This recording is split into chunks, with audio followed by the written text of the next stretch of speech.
Kami bersyukur Tuhan buat kebaikan-Mu yang Kau nyatakan pagi hari yang indah ini. Panjang hari kemarin Bapa, Engkau sudah memimpin kami. Dan ini saatnya Tuhan kami kembali kepadamu Tuhan untuk mengucap syukur sebab besarlah kasih setia-Mu Tuhan dalam kehidupan kami. Terima kasih Tuhan. Kami percaya Engkau Allah yang telah hadir di tengah-tengah ibadah kami memberkati kehidupan kami. Dan kami boleh Bapa merasakan hadirat-Mu Tuhan.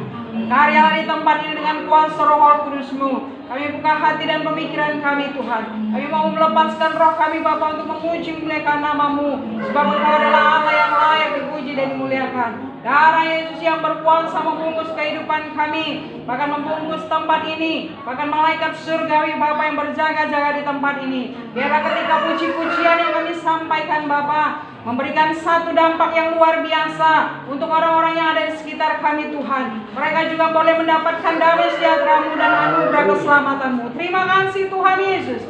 Kami percaya malaikat surgawi Bapa telah turun naik Bapa di tempat ini Tuhan untuk mengurapi kami dengan kasih dan kemurahan-Mu. Terima kasih Tuhan Yesus. Mengampuni segala dosa dan kesalahan kami. Kami akan mulaikan ibadah ini Bapa hanya di dalam nama Tuhan Yesus Kristus. Haleluya. Amin. Terima kasih banyak. Saudara terkasih dalam Yesus Kristus. Sebelum kita masuk dalam pujian kita agungkan kebesaran nama Tuhan sekali lagi dengan lagu Bagaikan Bejana Siap Dibentuk. Bagaikan bejana siap dibentuk, demikian hidup di tangan-Mu dengan urapan kuasa-Mu, ku dibaharui selalu. Jadikan Tuhan dalam rumah-Mu. Inilah hidupku di tangan-Mu. Bentuklah seluruh kehendak-Mu. Pakailah sesuai rencana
menyaksikan kebaikan Tuhan.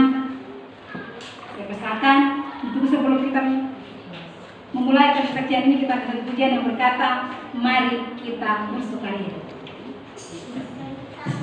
Mari kita bersukaria, karena ini hari bahagia. Kita berkumpul jadi satu. Puji Tuhan semesta itu. Haleluya. Tepuk tangan saja berseri. Hilangkan hati yang berdiri. Angkat Yesus berkata damai yang berikan. Mari kita bersukaria. Mari kita bersukaria. Ayat yang ke-19 sampai yang ke-22. Filipi pasal kedua ayat yang ke-19 sampai 22. Jika Bapak Ibu sudah mendapatkannya, saya undang kita untuk bangkit diri. Haleluya. Kita sama-sama membaca kebenaran firman Tuhan. Yang tidak bisa membaca silakan mendengar, ya. Karena ketika kita membaca dan mendengar, kita mendapatkan sesuatu dari Tuhan. Sudah dapat semuanya? Amin. Haleluya. Yuk. Filipi pasal yang kedua, ayat yang ke-19 sampai yang ke-22. 23. Tetapi dalam Tuhan Yesus, Tuhan segera mengirimkan Timotius kepadamu, supaya tenang juga hatiku oleh kabar tentang hal ikhwalmu.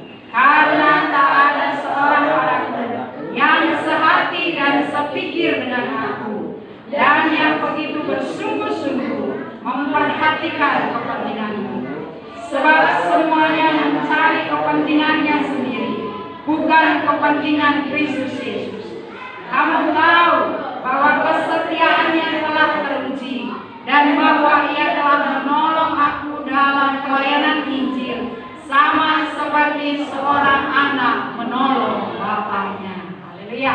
Bapak Ibu saudara yang kasih Tuhan, Bapak Ibu yang dikasih oleh Tuhan Yesus Kristus, kita tahu saudara yang kasih bahwasanya perkembangan hari ini ya sungguh sangat mengkhawatirkan, apalagi khusus untuk daerah Cilacap Tengah. Ternyata pertambahan pasien positif COVID bertambah saudara yang kasih. Bahkan sempat juga saudara yang kasih di daerah Kampung Laut itu juga sudah terjadi ternyata, ya ada beberapa orang yang terkontaminasi. Tetapi puji Tuhan ternyata sampai kemarin saudara yang kasih berita Kampung Laut saudara yang kasih kosong katanya, ya. Haleluya, luar biasa, ya. Satu hal yang patut kita syukuri, ternyata perlindungan Tuhan itu sungguh sangat nyata bagi kita. Amin. Khususnya jemaat-jemaat Kampung Laut. Haleluya. Bapak Ibu yang dikasihi oleh Tuhan Yesus Kristus, segala sesuatu yang kita terima ini semuanya merupakan apa yang telah kita berikan kepada Tuhan. Suatu dampak yang telah kita berikan kepada Tuhan. Ketika kita memuji Tuhan, Tuhan memperhitungkan itu.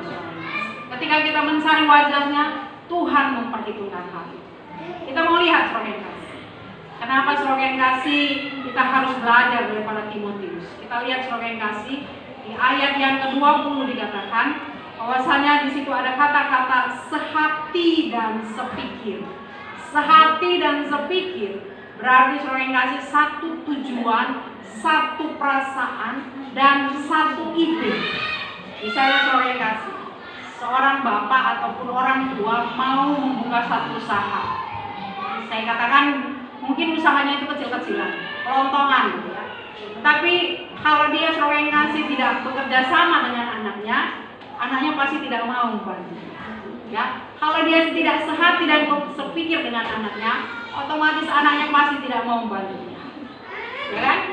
Anaknya pokoknya hanya mau tahu beres lah, yang penting bulananku ada gitu ya. Tetapi kalau orang yang sehati dan sepikir dengan orang tua, anak itu saudara yang kasih pasti membantu. Ketika bapaknya mungkin sakit atau ibunya sakit, otomatis dia harus jualan. Benar kan? Itu orang contoh-contoh saudara yang kasih sehati sepikir. Begitu juga saudara yang kasih Timotius dan Rasul Paulus, mereka sehati sepikir, saling bantu membantu. Kalau tidak kita memiliki sehati sepikir satu dengan yang lain, saudara yang kasih seperti tadi dikatakan bahwasanya saling mementingkan diri sendiri. Lo, gue. Lo sakit gara-gara lo. Gue sehat gara-gara gue, ya. Jadi memang benar-benar ada satu batasan yang dilakukan saudara. Tetapi Allah menginginkan kita sehati sepikir mencari Dia. Ketika kita membantu orang tua, begitu juga kita saudara yang kasih kepada Tuhan. Kita juga harus memiliki kesehatian dan kesepikiran. Tuhan menginginkan kita memiliki itu. Sehati sepikir mencari Tuhan. Sehati sepikir dalam hal lain. Bapak Ibu yang dikasihi oleh Tuhan Yesus, saya sempat sedih ketika datang ke tempat ini. Ternyata saudara yang kasih ada yang menganga di atas saya. Sungguh sangat menyedihkan. Sehati sepikir perlu kita lakukan. Kita sudah mendapatkan berkat-berkat daripada Tuhan. Kita sudah mendapatkan pemeliharaan Tuhan sampai detik ini. Seharusnya saudara yang kasih, kita memiliki hidup sehati sepikir dengan apa yang dipikirkan oleh Tuhan. Amin Bapak Ibu. Anak-anak muda, kau yang masih memiliki energi yang luar biasa, tetaplah memiliki satu komitmen untuk melakukan kesehatian dan kesepikiran dengan Allah. Perhatikan rumah Tuhan, engkau akan berhasil. Jangan takut, tidak diperhatikan. Amin Bapak Ibu. Ya. Ketika kita banyak memberi, ketika kita sering kasih, banyak meluangkan waktu untuk Tuhan, Tuhan juga meluangkan waktu. Apapun yang kita inginkan, apapun yang kita butuhkan, Dia akan mencukupkan. Ya. Lalu kita lihat sore kasih ayat yang ke-21, ini juga merupakan ciri khas daripada Timotius, di mana dia tidak mencari kepentingan dirinya sendiri. Ya, tadi saudara yang kasih, orang yang mencari kepentingan dirinya sendiri, saudara yang kasih, pasti tidak akan mencapai tujuan utamanya. Ya, kalau kita ada di satu tempat, kita bekerja di satu tempat, otomatis saudara yang kasih, kita harus bisa memperhatikan orang-orang yang ada di sekitar kita. Kalau hari ini kita makan daging, yang sebelah hanya makan tahu tempe, otomatis saudara yang kasih, saya mau berbagi dengan teman, ya. Ataupun kalau di sekolah saudara yang kasih ada yang anak tidak bawa bontot ataupun makan siang, tetapi satu saudara yang kasih anak yang mengasihi Tuhan, orang yang percaya, dia bawa makanan. Dia harus bisa saudara yang kasih berbagi dengan temannya yang tidak bawa makanan. Ya, itu berarti saudara yang kasih tidak mementingkan diri sendiri. Apa yang aku makan, engkau juga dapat. Apa yang aku dapat, engkau juga dapat. Luar biasa. Amin Bapak Ibu. Amin. Ya. Jadi Tuhan menginginkan saudara yang kasih ketika kita berbakti kepada Tuhan, memuliakan nama Tuhan, kita melakukan hal yang demikian. Tidak mementingkan diri sendiri. Lalu yang ketiga, ayat yang ke-22 di situ dikatakan, Timotius memiliki satu ciri saudara yang kasih, kesetiaannya sangat teruji. Ya, kita berbuka di dalam Kisah 16 ayat yang kedua. Kisah Para Rasul 16 ayat yang kedua. Di situ dikatakan tentang Timotius. Nanti Bapak Ibu kalau pulang ke rumah silakan baca dari ayat yang pertama sampai yang ke-12. Ayat yang ke-3 saja ya. Tapi kita baca ayat yang kedua. Di situ saudara yang kasih tentang Timotius dikatakan, Timotius ini dikenal baik oleh saudara-saudara di Listra dan di Ikonium. Ya.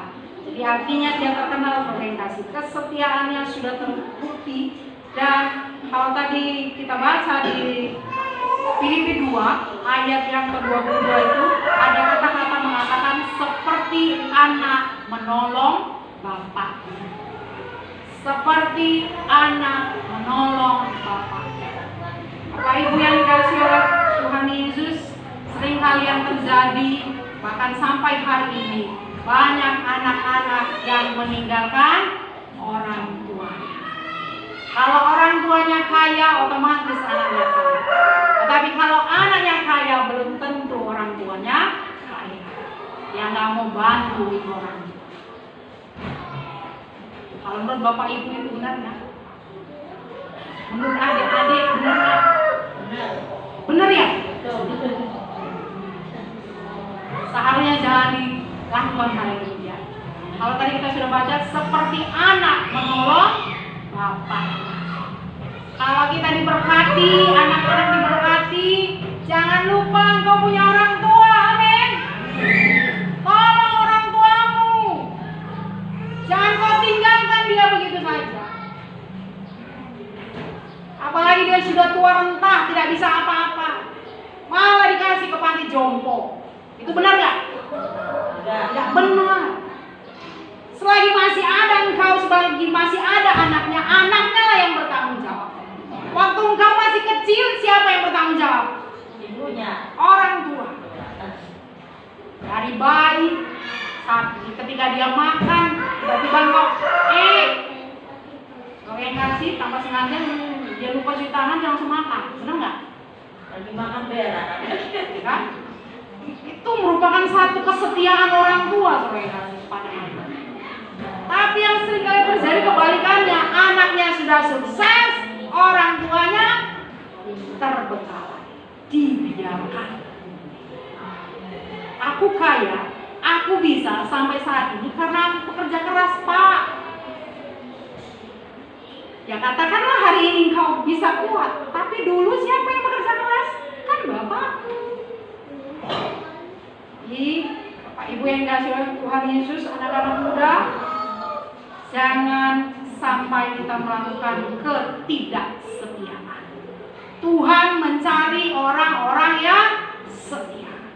Kalau engkau mau setia berbakti mencari Tuhan, otomatis itu kelihatan dalam kehidupan sehari-hari. Orang bisa melihat. Jadi bukan hanya di depan sini saja saudara yang kasih kita bisa setia, tapi waktu akan menjawab. Orang-orang di sekitar kita akan menjawab, ini orang setia apa tidak. Mungkin Bapak Ibu yang kasih oleh Tuhan Yesus, kita bisa menutupi saudara yang kasih. Kalau seperti lagu dikatakan Ariel, saudara yang kasih topeng, kita memakai topeng, orang lain tidak tahu. Orang lain melihat kita sebagai orang yang baik, tapi akhirnya semua yang tersembunyi itu akan terbuka. Orang akan membaca, dan Tuhan tidak mau dipermainkan. Bapak Ibu, sebagai kasih, kesetiaan kita kepada Tuhan ini akan memberikan satu dampak, bahwasanya kita akan dijaga Tuhan. Pemeliharaan Tuhan nyata dalam kehidupan kita. Seperti anak menolong bapaknya. Hai anak-anak, jangan lupakan orang tua. Amin. Hai orang tua, masih punyakah orang tuanya lagi? Siapa yang masih punya orang tua? Bapak Ibu yang sudah tua punya orang tua lagi nggak? Masih hidup nggak orang tuanya? Sudah pada meninggal ya? Alhamdulillah. Tetapi ingatlah kembali, flashback. Waktu orang tuaku hidup, apa yang aku lakukan kepada itu akan memberikan satu dampak pada cucumu, generasimu selanjutnya. Apa yang kita lakukan hari ini kepada orang tua, itu sebagai kasih akan kita tuai nanti. Anak kita akan memperlakukan hal yang sama kepada kita. Jadi, Ibu, jangan pernah sebagai kasih memiliki satu prinsip bahwasanya kesetiaan kita sebagai kasih kepada Tuhan tidak diperhitungkan. Diperhitungkan oleh Tuhan. Jadi orang-orang yang setia. Kenapa sebagai kasih? Karena inilah yang akan memiliki kemuliaan dari kerajaan surga. Ya. Kita lihat di dalam 1 Tesalonika 2 ayat yang ke-12. 1 Tesalonika 2 ayat yang ke-12. Dan meminta dengan sangat supaya kamu hidup sesuai dengan kehendak Allah yang memanggil kamu ke dalam kerajaan dan kemuliaan-Nya. Jadi ketika saudara yang kasih kita menunjukkan satu hidup yang berkenan di hadapan Allah. Yang pertama sehati sepikir, tidak mementingkan diri sendiri. Tapi yang terakhir saudara yang kasih, kita saudara yang kasih memiliki satu kesetiaan. Itu artinya bahwasanya kita akan dijamin Tuhan memiliki kerajaan dan kemuliaannya. Hari-hari ini perkembangan yang telah terjadi adalah bukan keadaan yang membaik. Walaupun saudara yang kasih dikatakan peningkatan perekonomian Indonesia sudah membaik dikatakan, tetapi pada hakikatnya belum sempurna. Tetap ada kekacauan. Tetap ada kekacauan. Jadi artinya kita saudara yang kasih tidak disuruh tinggal diam, hanya mendengar, hanya datang duduk diam dan dengar, tidak. Tetapi kita saudara yang kasih harus bertindak sesuai daripada kebenaran firman Tuhan. Apa yang mau kita perbuat untuk bangsa dan negara kita? Apa yang mau kita perbuat untuk orang-orang yang susah di sekitar kita? Kita harus bisa saudara yang kasih rela berkorban, rela waktu, rela merelakan perasaan yang mungkin dikucilkan oleh orang lain. Dan juga saudara yang kasih, kita harus rela memberikan materi, mengeluarkan apa yang kita miliki sebagai hasil untuk orang lain.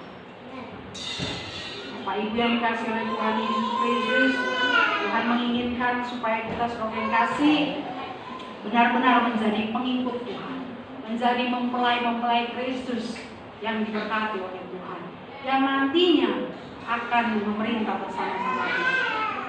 Sebab itu, milihlah kesehatian, kesepikiran, kesetiaan, dan tidak mementingkan diri sendiri. Sebab pada hakikatnya Tuhan itu memanggil kita untuk supaya kita bisa berbakti kepada kita. Tahu siapa pencipta. Saya mau tanya kepada Bapak Ibu yang dikasih oleh Tuhan Yesus, apakah engkau mengerti, mengetahui, mengenal siapa penciptamu? Apakah kita kenal dia? Tidak kenal ya?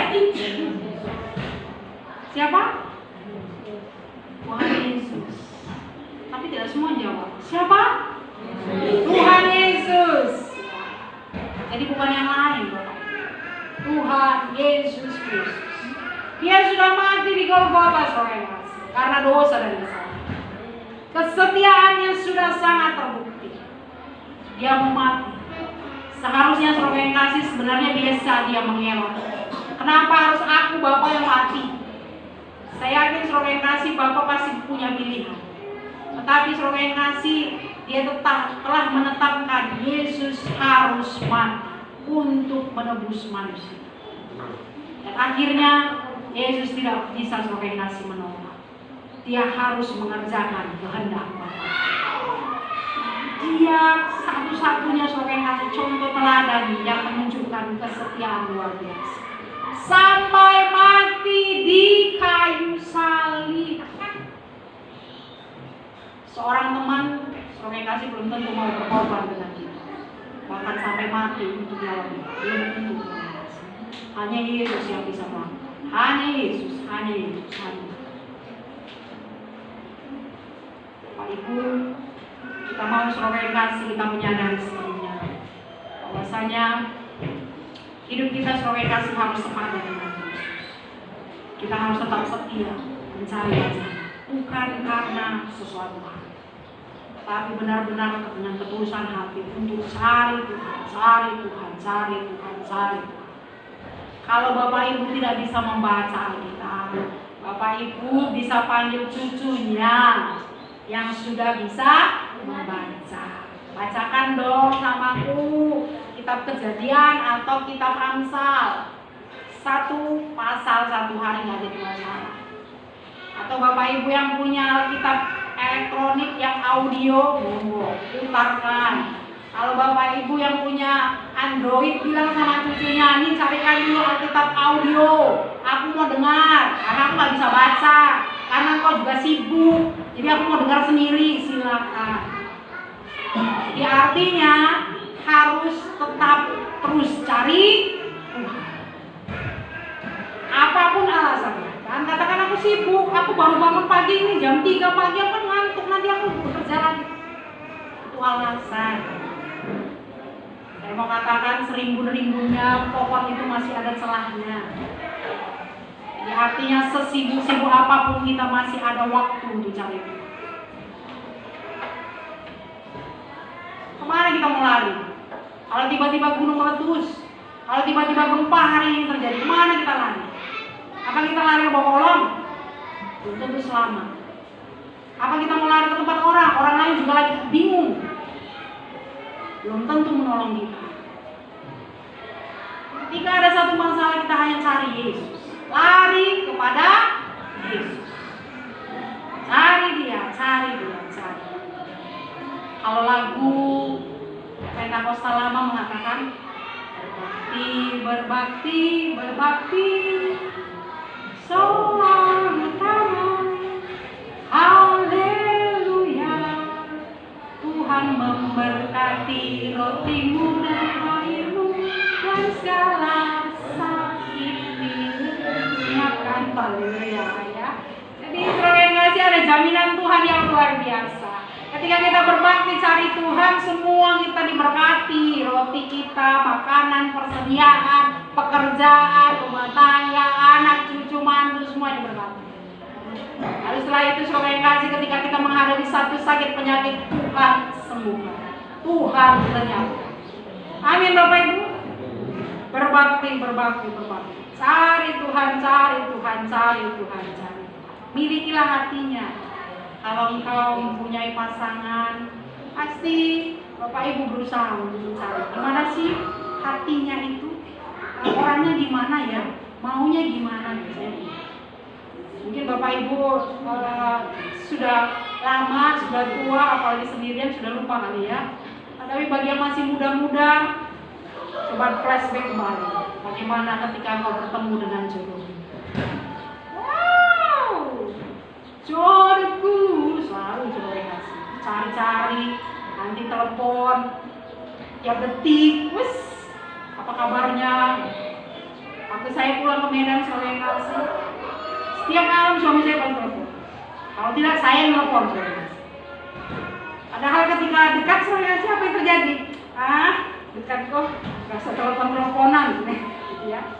Ya itu tanda sore kasih, bahwasanya ketika jauh kepingin dekat, ketika dekat kepingin jauh, ya salah ya. Ketika dekat kepingin tetap terus mendekat, ya. Tetap ada komunikasi, tetap ada komunikasi. Itu yang Tuhan inginkan, ya. Jadi Bapak Ibu yang dikasihi oleh Tuhan, sadarilah kita ditetapkan Tuhan untuk memuliakan Tuhan. Kita ditetapkan Tuhan untuk mencari wajah-Nya, bukan karena sesuatu hal. Amin. Amin. Ya, bukan karena sesuatu hal. Tetapi memang ada satu kerinduan, ada kesadaran diri. Aku tidak bisa hidup tanpa Tuhan. Ada lagunya.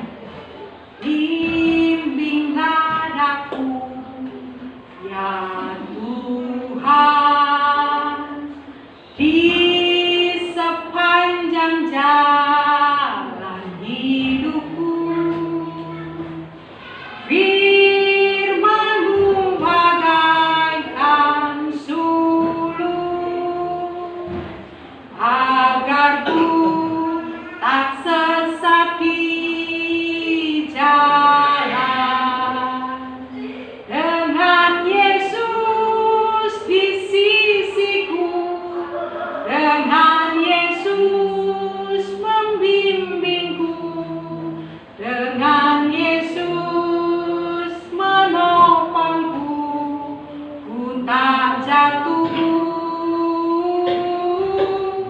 Dengan Yesus di sisiku, dengan Yesus membimbingku, dengan Yesus menopangku, ku tak jatuh.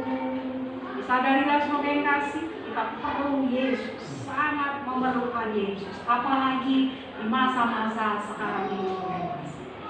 Kita tidak bisa lari kemana-mana. Percuma saudara, Mau lari ke bank pinjam uang juga percuma. Mau lari orientasi ke orang pintar juga percuma. Mau lari orientasi ke tempat orang yang punya duit juga percuma. Hanya Yesus, hanya Yesus, hanya Yesus. Kalau Bapak Ibu ke bank, paling tidak ada bunganya, harus dikembalikan. Ya Pak ya? Kalau ke tempat orang lain juga demikian. Mungkin dia mencekek sampai 50% katanya. Kembalikan. Ya Pak ya? Kalaupun juga sama orang pintar, dia malah minta orientasi, kamu bayar saya dulu, baru saya beri kamu. Ya Pak ya? Jadi Bapak Ibu orientasi semuanya memiliki satu resiko yang berat. Tetapi pada Yesus Tuhan tidak minta balasan. Dia hanya minta balasan orang kasih. Hati yang menyembah, hati yang mencari, hati yang sungguh-sungguh berharap sepenuhnya. Hanya Yesus, hanya Yesus, hanya Yesus. Mari Bapak Ibu yang dikasihi oleh Tuhan Yesus, ketika kita melakukan itu, ada satu jaminan Tuhan yang luar biasa. Kita lihat dalam Yesaya 46 ayat yang keempat. Yesaya 46 ayat yang keempat.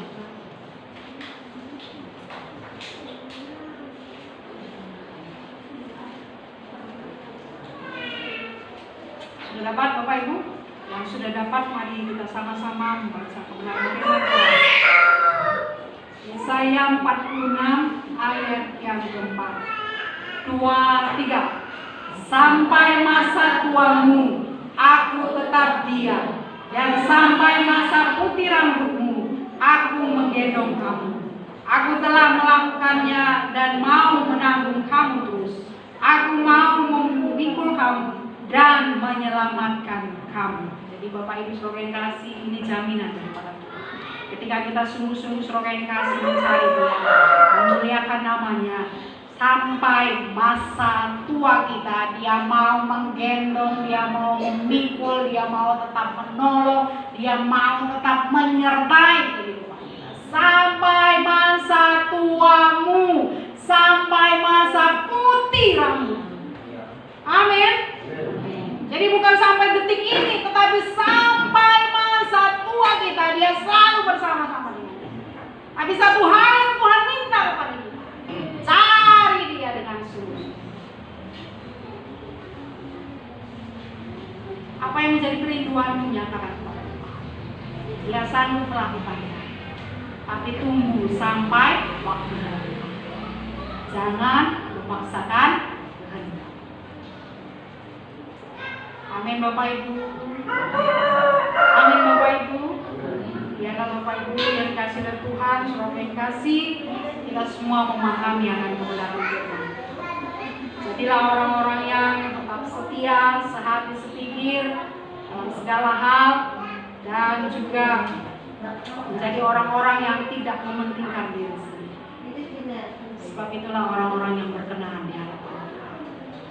Jangan merasa diperkenan Tuhan, tetapi biarlah Tuhan memang benar-benar memperkenan kehidupan. Kadang-kadang saudara yang kasih yang terjadi adalah, aku diperkenan Tuhan nih karena aku sudah melayani. Bukan kita yang memutuskan diri kita diperkenan, tetapi Tuhan yang akan memperkenan. Segala kemuliaan kita kembalikan kepada Tuhan, supaya Tuhan saja yang dipermuliakan, bukan karena kekuatan kita, tetapi karena Roh Tuhan yang